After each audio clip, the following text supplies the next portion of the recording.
Hello everyone, welcome back to my YouTube channel excellence scholar. So जैसे कि बच्चों हम लोग ने लास्ट वीडियोस में देखा था कि we have studied about crop production and management and types of crops. तो आज हम पढ़ेंगे वेरियस एग्रीकल्चरल प्रैक्टिसेस के बारे में।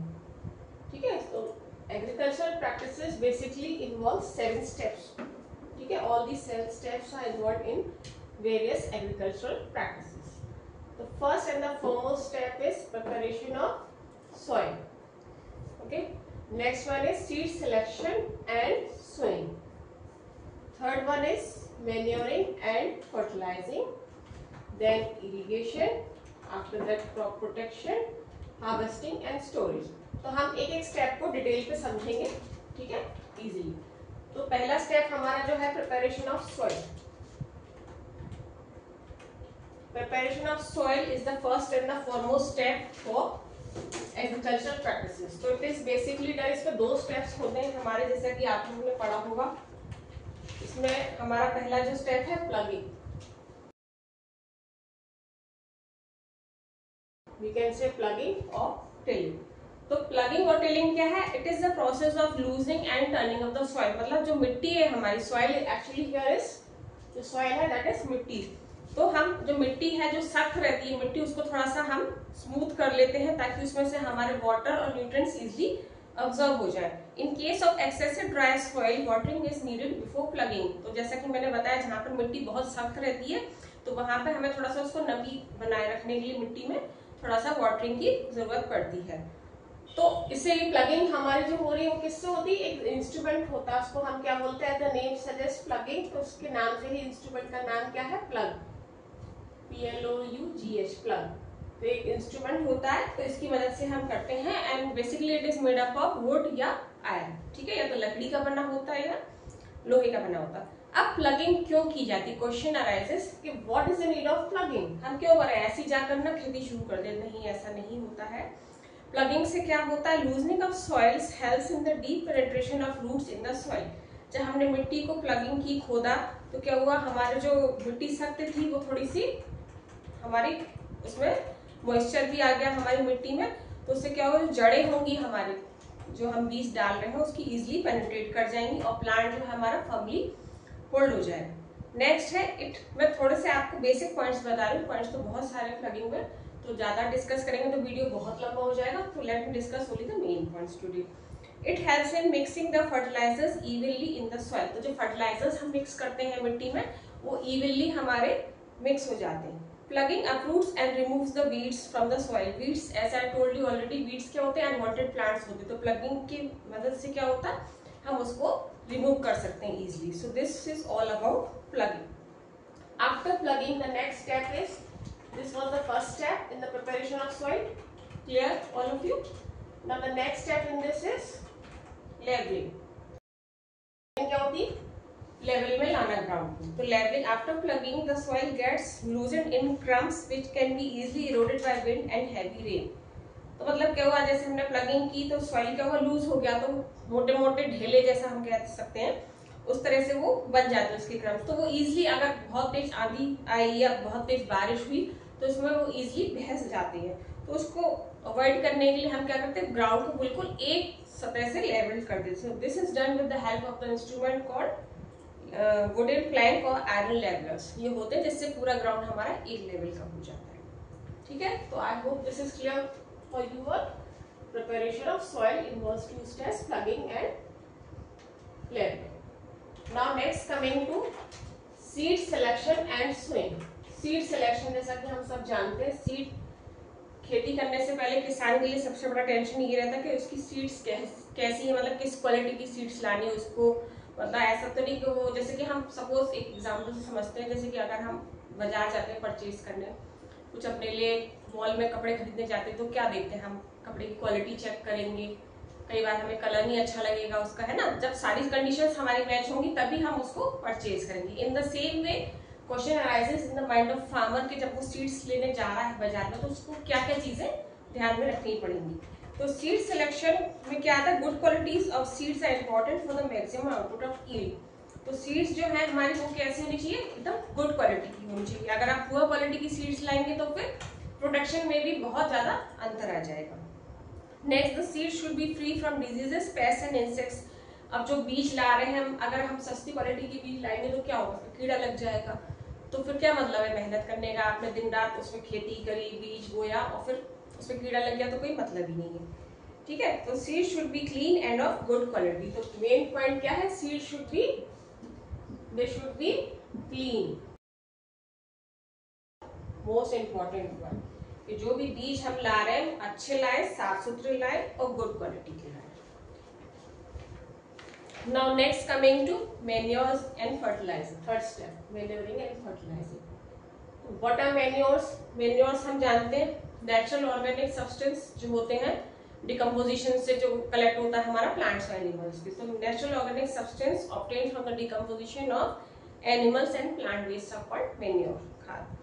और on the other hand fertilisers क्या होते हैं, inorganic substance produce artificially in the factories. तो फर्टिलाइजर्स क्या होते हैं, आर्टिफिशियली प्रोड्यूस होते हैं फैक्ट्रीज में।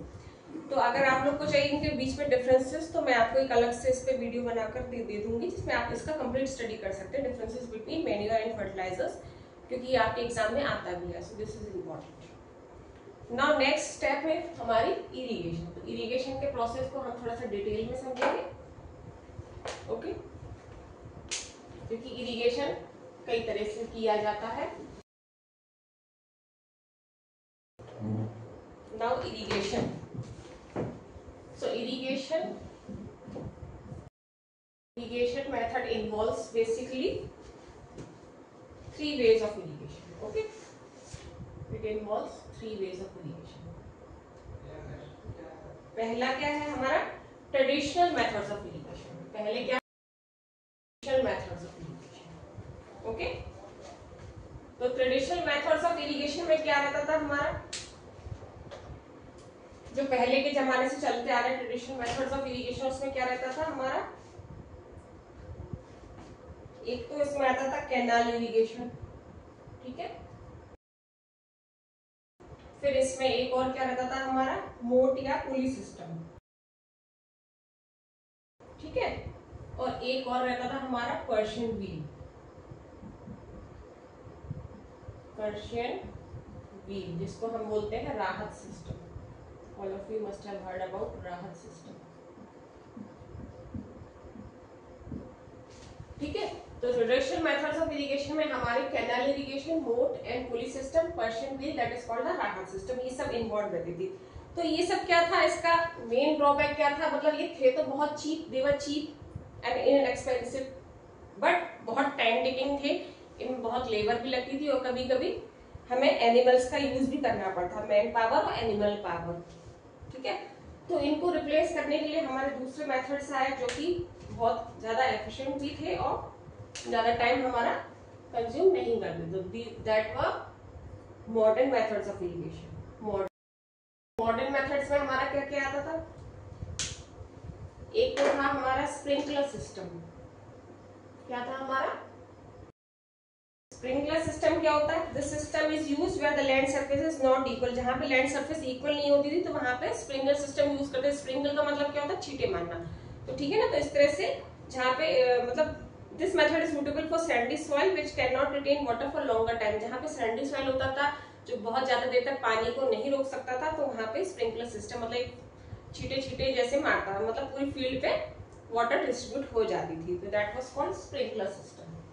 Another one was drip system. Drip से आप जानते होंगे, ड्रिप है ना।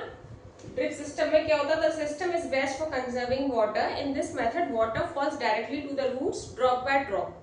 तो इसमें क्या होता था, जो पानी है वो बूंद बूंद करके जड़ों में जाता था, तो इससे हमारा वेस्टेज नहीं होता था, वाटर का जो एक्सेस वेस्टेज होता था वो हमारा प्रिवेंट हो जाता था, ठीक है। तो these two systems was followed in the modern। Another एक और सिस्टम था हमारा जो कि हम कह सकते हैं, इसमें third one was lift irrigation system। These two methods we have discussed। Now the third one was this, you can see, let me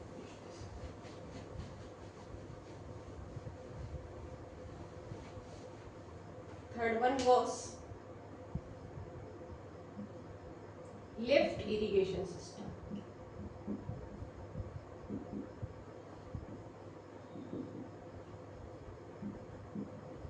तो लिफ्ट इरिगेशन सिस्टम में एक्चुअली क्या होता था कि जहां पे जो ग्राउंड जो मतलब खेत जो होते थे वो थोड़ा सा ऊंचे लेवल पे रहते थे और पानी का लेवल जो है नीचे रहता था। तो उसमें क्या करते थे, एक वैसा वेल टाइप का बना दिया जाता था।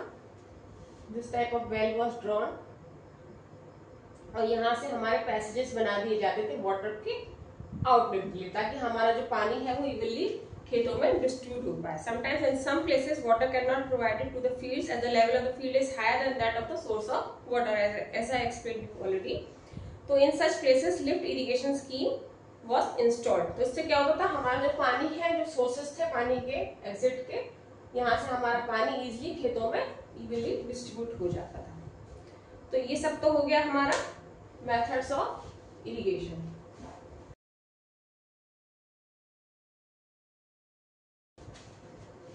Crop protection.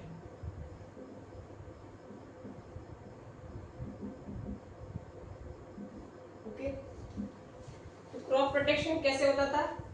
एक तो इसमें पहला क्या था हमारा, सबसे पहले क्रॉप प्रोटेक्शन कैसे करते थे, removal of weeds, removal of weeds. Weeds मैंने आपको पिछले प्रीवियस वीडियोस में भी दिखाया था कि वीड्स क्या होते हैं, अनवांटेड प्लांट्स होते हैं। तो ये क्या करते हैं, हमारा कुछ काम के नहीं रहते, तो इनको रिमूव करना पड़ता है फील्ड से, क्योंकि पॉइजनस सब्सटेंस रिलीज करते हैं जो कि हार्मफुल होते हैं हमारे क्रॉप्स की ग्रोथ के लिए। तो removal of weeds is the main step in the protection of crop. The next one is protection from.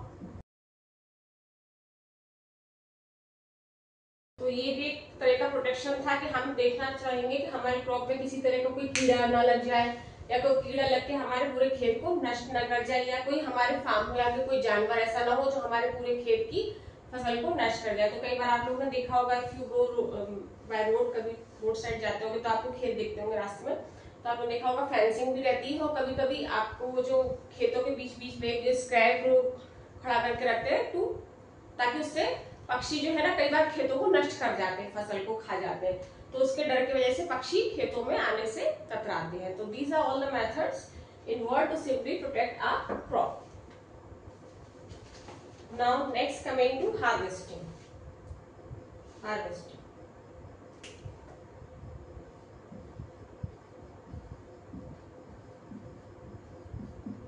Harvesting क्या होती है, जब हमारी फसल पक गई, हमारी फसल तैयार है कटने के लिए, तो हम हार्वेस्टिंग करते हैं। So the process of cutting and gathering of the mature crop is called harvesting. Harvesting क्या होती है, जब हमारा क्रॉप मैच्योर हो गया उसको हम कट करके इकट्ठा करके रख लेते हैं, that is process is called harvesting. तो इसमें दो मेथड्स इन्वॉल्व होते हैं, थ्रेशिंग,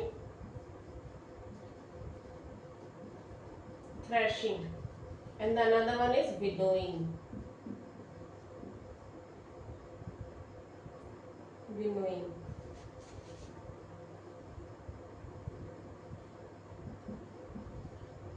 थ्रेशिंग में क्या होता है, after harvesting the grains are beaten out from the crops. The process of removing the grains from the crops is called threshing. तो दाने को अलग कर लिया जाता है इस प्रोसेस में। तो इस प्रोसेस को क्या बोलते हैं, हम क्रॉप से दाने को अलग कर लिया, ग्रेन को, this process is called threshing. और विनोइंग में जैसे कि आपने देखा होगा, पहले भी कुछ पुरानी मूवीज अगर आपने कभी देखी तो उसमें देखा होगा, बहुत हाइट से उसको क्रॉप को ऐसे मतलब लेकर के सेपरेट किया जाता है ताकि छिलका अलग हो जाए और ग्रेन अलग हो जाए।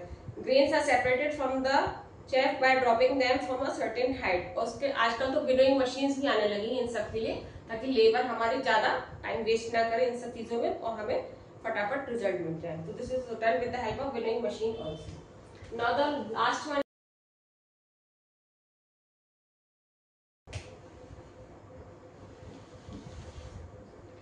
स्टोरेज कैसे करा जाएगा।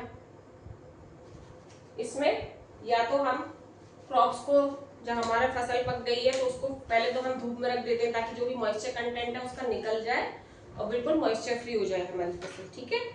और क्यों क्यों करते हैं, ताकि वो माइक्रो ऑर्गेनिजम्स उसमें पनप ना पाए और हमारे फसल को नष्ट ना कर दें। कई बार in homes dried leaves of neems are often put in grains while storing them. कई बार आप लोगों ने देखा होगा आपके घर में भी जब दादी नानी स्टोर करके रखते हैं गेहूं वगैरह लार्ज क्वांटिटी में, तो उसमें कुछ दवाई डाल करके रखते हैं। क्यों? ताकि उसमें कीड़ा ना लगे, हमारा साल भर काम चलता रहे इजिली, क्योंकि अगर कीड़ा लग जाएगा तो हमारा पूरा बेकार हो जाएगी फसल। सो ड्राइड नीम लीव्स आप often put while storing them. और कई बार क्या होता है, फैक्ट्रीज में कई बार केमिकल्स भी डालने पड़ते हैं ताकि वहां पे चूहे या कोई इंसेक्ट्स न लग जाए उसको हमारे को नष्ट करने के लिए। So all these steps were involved in the agricultural practices. I hope आपको मेरा वीडियो पसंद आया होगा। पसंद आया तो please do not forget to like and comment. और अगर आपको मेरे पिछले वीडियोस का मैंने डिस्क्रिप्शन में लिंक डाल दिया है तो आप वहां से देख सकते हैं, आप स्टार्टिंग से मेरी वीडियो को फॉलो कर सकते हैं। Till then take care, bye, thank you for watching.